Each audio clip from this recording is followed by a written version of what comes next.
A racist cop pulls over a black doctor, thinking he's about to flex his power. But what happens next? A live stream that exposes everything and ends his career. This is the story of how one man's arrogance backfired in the most public way possible. Dr. Marcus Carter was exhausted. It had been another grueling 12-hour shift at the hospital, and all he wanted was to get home, see his family, and rest. The night was quiet, the streets nearly empty as he drove through the suburban neighborhood. But that quiet didn't last long. In his rearview mirror, he saw the flashing lights of a police cruiser. His heart sank. He wasn't speeding. He hadn't run a stop sign. He knew exactly why he was being pulled over. Officer Daniels had a reputation in the area. He was known for targeting black drivers, pulling them over for minor or even made-up infractions. Dr. Carter had heard the stories, but he never thought it would happen to him. Not tonight. Not after the day he had had. He pulled over, took a deep breath, and prepared himself for what was coming. The cop approached the car slowly, his hand resting on his holster. Dr. Carter rolled down his window and kept his hands on the steering wheel, just like he'd been taught. "License and registration," Daniels barked, his tone sharp and dismissive. Dr. Carter reached for his wallet, moving slowly and deliberately. He handed over his documents, but the cop didn't even glance at them. Instead, he leaned in closer, his eyes narrowing. "You know why I pulled you over?" Daniels asked, his voice dripping with accusation. Dr. Carter shook his head. "No, officer, I don't." The cop smirked. "You were swerving back there. You been drinking?" Dr. Carter's jaw tightened. He hadn't had a drink in years. "No, sir. I've just come from work. I'm a doctor at the hospital." He hoped the mention of his profession would ease the tension, but it only seemed to make things worse. Daniel snorted. "A doctor, huh? Let me see your license again." Dr. Carter handed it over, his frustration growing. He knew what was happening. This wasn't about swerving or drinking. This was about the color of his skin. The cop was looking for an excuse, any excuse, to escalate the situation. And Dr. Carter knew he had to be careful. One wrong move, one wrong word, and this could go sideways fast. But Dr. Carter wasn't just any driver. He was a man who had spent his life fighting for respect, fighting to be seen as more than just the color of his skin. And he wasn't about to let this cop strip that away from him. As Daniel stepped back to run his license, Dr. Carter did something he had never done before. He reached for his phone, opened a live streaming app, and hit record. If this was going to go down, the world was going to see it. When Daniels returned, the tension in the air was palpable. "Step out of the car," he ordered. Dr. Carter hesitated. "Why, officer? I haven't done anything wrong." Daniels' face turned red. "I said step out of the car." Dr. Carter complied, but he made sure to keep his phone in his hand, the camera pointed at the cop. What happened next was a blur of shouting, threats, and intimidation. Daniels accused him of resisting, of being aggressive, but the live stream told a different story. It showed a calm, composed man being harassed for no reason other than the color of his skin. The problem here wasn't just one racist cop. It was a system that allowed men like Daniels to operate with impunity. It was the fear that every black man feels when those flashing lights appear in the rearview mirror. And it was the courage it took for Dr. Carter to stand his ground, to document the truth, and to fight back in the only way he could. This wasn't just a traffic stop. It was a battle for dignity, for justice, and for the truth. And it was about to change everything. As Dr. Carter stepped out of his car, the cool night air hit his face, but his focus was razor sharp. His phone was still recording, the red light blinking silently, capturing every moment. Officer Daniels stood a few feet away, his hand hovering near his holster, his body language aggressive. "Turn around and put your hands on the car," Daniels ordered, his voice loud and commanding. Dr. Carter complied, but he made sure to keep his phone angled so the camera could still see the cop. "Officer, I've done nothing wrong," Dr. Carter said calmly, his voice steady despite the adrenaline coursing through him. "I'm just trying to get home after a long shift at the hospital." Daniels didn't respond. Instead, he began patting Dr. Carter down, his movements rough and invasive. The live stream captured it all: the unnecessary force, the tension in Dr. Carter's shoulders, the way his jaw clenched as he tried to keep his composure. "You think being a doctor makes you special?" Daniel sneered as he stepped back. "You're all the same, always thinking you're above the law." Dr. Carter took a deep breath. He knew arguing would only make things worse, but he couldn't stay silent. "I don't think I'm above the law, officer. I just want to be treated with the same respect as anyone else." Daniels laughed, a harsh, mocking sound. "Respect?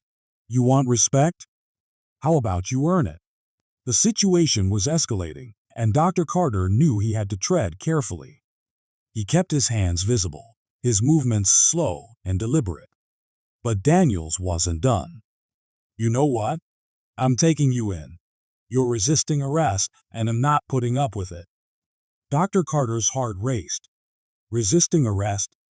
He hadn't done anything. But before he could respond, Daniels grabbed his arm and twisted it behind his back. The pain was sharp, but Dr. Carter didn't fight back. He couldn't. Not with the camera rolling. Not with the world watching. The live stream was already gaining viewers. People were tuning in, sharing the link, commenting in real time. "This is insane," one viewer wrote. "He's just standing there. Why is the cop doing this?" Another added, "This is racism, plain and simple." The comments poured in, hundreds, then thousands. The video was spreading like wildfire, and Daniels had no idea. Back on the scene, Daniels was cuffing Dr. Carter, his movements rough and unnecessary. "You're making a mistake," Dr. Carter said, his voice still calm but firm. "This is being live streamed. The whole world is watching." For a moment, Daniels froze. His eyes flicked to the phone in Dr. Carter's hand, and his face went pale. But then his expression hardened. "You think I care about your little video?" He spat. "You're under arrest. End of story." But it wasn't the end. Not even close. As Daniels led Dr. Carter to the patrol car, the live stream kept rolling. Viewers watched in horror as the cop shoved Dr. Carter into the back seat, slamming the door shut. The camera angle was awkward now, but the audio was crystal clear. "You're gonna regret this," Daniels muttered under his breath. "No one's gonna believe you over me." He was wrong.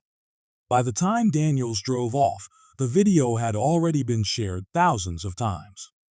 News outlets were picking it up. Social media was exploding. And Dr. Carter? He sat in the back of that patrol car, his mind racing.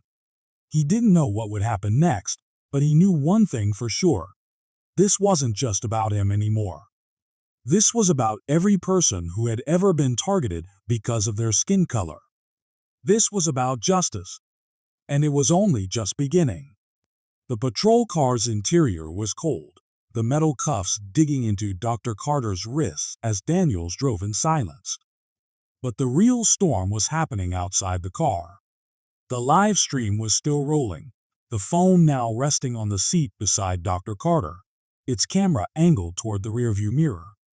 Thousands of viewers were watching, their comments flooding in faster than anyone could read. "This is unbelievable," one wrote. "How is this happening in 2023? Another added, "Someone needs to stop this cop before it's too late." Meanwhile, Daniels was oblivious. He thought he had control. He thought he'd won. But the truth was spreading faster than he could imagine. By the time they reached the station, the video had gone viral. News outlets were picking it up, and social media was on fire. Hashtags like #JusticeForDrCarter and #FireOfficerDaniels were trending. People were outraged, and they weren't staying quiet. Inside the station, Daniels marched Dr. Carter to the booking desk, his grip tight on the doctor's arm. "This one's resisting arrest," he told the desk sergeant, his tone smug. But the sergeant, a middle-aged woman with sharp eyes, didn't respond right away. She was staring at her computer screen, her face pale. "Daniels," she said slowly, "you need to see this." Daniels frowned and walked over to the desk. On the screen was the live stream, still running, with over 1 million viewers. His face drained of color as he realized what was happening. "What the?" he started, but the sergeant cut him off. "This is bad. Really bad. The chief's already been called. You need to uncuff him. Now." For the first time, Daniels looked unsure. He glanced at Dr. Carter, who stood tall despite the cuffs, his expression calm but resolute. "You think this changes anything?" Daniels muttered, but his voice lacked its earlier confidence. He fumbled with the keys and uncuffed Dr. Carter, his hands shaking slightly. Before Daniels could say another word, the station doors burst open. A group of reporters rushed in, cameras flashing, microphones thrust forward. "Officer Daniels, can you explain your actions?" One shouted. "Dr. Carter, how are you feeling?" Another asked. The room was chaos, and Daniels looked like a man realizing his world was crumbling around him. Then the police chief arrived. He pushed through the crowd, his face stern. "Daniels, my office." "Now," he barked. Daniels hesitated, but there was no arguing. He followed the chief, his shoulders slumped, his bravado gone. Dr. Carter watched him go, his heart still racing but a sense of relief beginning to settle in. The chief returned a few minutes later, his expression grim. He addressed the room, his voice heavy with regret. "What happened tonight is unacceptable. Officer Daniels has been suspended pending a full investigation. Dr. Carter, on behalf of this department, I apologize for the way you were treated. This is not who we are." The room erupted in chatter, but Dr. Carter barely heard it. He was focused on the phone in his hand, the live stream still running. The comments were pouring in, messages of support, anger, and hope. "You're a hero," one viewer wrote. "Thank you for standing up." This was the moment everything changed. The moment the truth could no longer be ignored. The moment a racist cop's career ended and a doctor's courage sparked a movement. It wasn't just a victory for Dr. Carter, it was a victory for everyone who had ever been silenced. And it all happened because one man decided to hit record. This story isn't just about one cop or one doctor. It's about how racism can't hide anymore. In a world where everyone has a camera, the truth always comes out. And sometimes it's the only way to bring justice. If you believe in standing up against injustice, hit that subscribe button. Because stories like this, they need to be told. Please note, this is not a real story, it's a work of fiction only for education and entertainment purposes.